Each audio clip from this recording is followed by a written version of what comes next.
Hello बच्चों, आप सब कैसे हैं? आशा है कि आप सभी सुरक्षित होंगे और पढ़ रहे होंगे। बच्चों, इस वीडियो में मैं आपको कक्षा 5 के हमारा परिवेश बुक से पाठ 7 जंगल और जनजीवन का भाग 3 जंगल और आदिवासी बताऊंगी। तो चलिए स्टार्ट करते हैं। जंगल और आदिवासी। क्या आपको पता है कि आज भी हमारी जनसंख्या का एक छोटा हिस्सा जंगलों में निवास करता है। इन्हें हम आदिवासी कहते हैं। ये हमारे देश के विभिन्न राज्यों में पाए जाने वाले जंगलों में निवास करते हैं। आदिवासियों का जीवन पूरी तरह जंगल पर निर्भर होता है।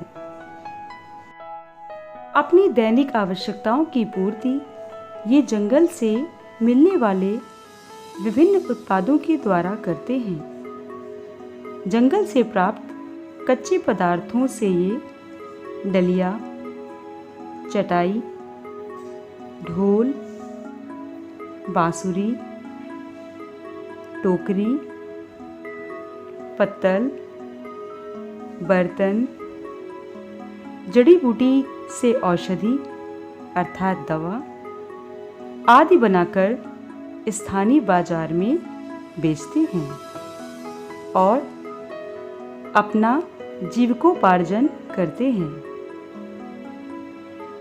बच्चों, ये जंगल के रखवाले होते हैं। ये जंगल को काटते नहीं हैं। जितनी ज़रूरत होती है उतना ही जंगल से लेते हैं।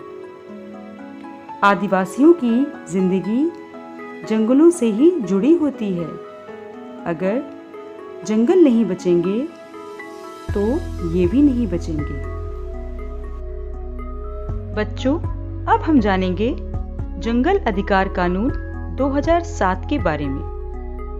यह कानून आदिवासियों को जंगल पर उनका हक दिलाता है। इसके अनुसार जो लोग कम से कम 25 साल से जंगल में रह रहे हैं, उनका वहां के जंगल और वहां पैदा होने वाली चीजों पर हक है। उन्हें जंगल से हटाया नहीं जाएगा। जंगल बचाने का काम भी उनकी ग्राम सभा करेगी। बच्चों, अब आप सोचिए कि अगर जंगल नहीं बचेंगे तो आदिवासी भी नहीं बचेंगे। ऐसा क्यों?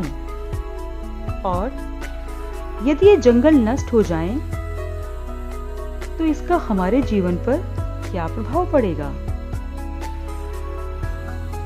इसका कारण यह है कि आदिवासियों के लिए जंगल ही सब कुछ है। विकास के लिए बहुत सी योजनाएं चलाई जाती हैं। कहीं बांध बनाए जाते हैं तो कहीं फैक्ट्री।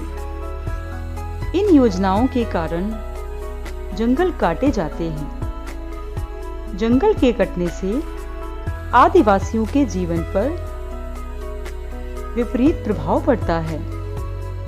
वे अपने घर, संस्कृति, कला, परंपरा आदि से दूर हो जाते हैं। और केवल आदिवासी ही नहीं, बल्कि गांव, कस्बों और शहरों में रहने वाले लोगों का जीवन भी जंगलों के कटने से प्रभावित हो रहा है। हमें पर्याप्त मात्रा में शुद्ध हवा नहीं मिल पा रही है। वर्षा में कमी के कारण फसलों का उत्पादन प्रभावित हुआ है। बच्चों, अब आप ये पता लगाइए कि क्या आपके आसपास कोई ऐसा काम चल रहा है जिसके कारण वहां के पेड़ पौधे काटे जा रहे हैं और इसकी वजह से वहां के वातावरण पर क्या प्रभाव पड़ रहा है? पेड़ पौधों की संख्या बढ़ाने के लिए हम क्या प्रयास कर सकते हैं? हमारे देश में पहले लोग जंगल और बाग बगीचों से प्यार करते थे। किसान अपनी खेती के आधे भाग में पेड़ जरूर लगाते थे, पर अब लोग पेड़ लगाना भूलते जा रहे हैं। हमें अधिक से अधिक पेड़ लगाने चाहिए और उनकी देखभाल करनी चाहिए। अगर विकास कार्यों के लिए किसी स्थान विशेष से वृक्ष काटे जाएं, तो विकल्प के रूप में अन्य स्थानों को चयनित कर उनमें अधिक से अधिक पेड़ लगाने चाहिए। बच्चों, इस भाग में इतना ही। अध्याय का शेष और अंतिम भाग अगले वीडियो में बताया जाएगा। धन्यवाद।